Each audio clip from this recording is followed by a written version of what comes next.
ఓం ఓం అని మీరు అనడమే తప్పు నా ఉద్దేశంలో. అవునా? వేదం ఏం చెప్పింది?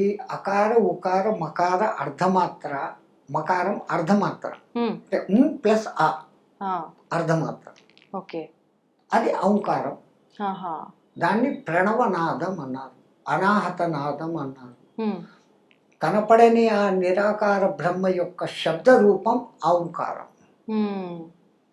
ఇప్పుడు మీ సైన్స్ ప్రకారం అదేదో బిగ్ బ్యాంగ్ అంటారు, అదే మన వేదంలో కూడా సువర్ణ భాండ ఛేదయే బ్రహ్మోద్భవ అనేసి ఉంది. సువర్ణ భాండమును ఛేదించుకొని సృష్టి మొదలై పెట్టాడు అని అంటారు. మొత్తానికి అక్కడ ఈ ఢామ్ అనే శబ్దం వచ్చింది. ఢామ్ ఔం అదే నాదం. అలాగానే ప్రతి అక్షరాలకు వెనక అకారం కానీ ఉకారం కానీ మకారం కానీ ఉంటుంది.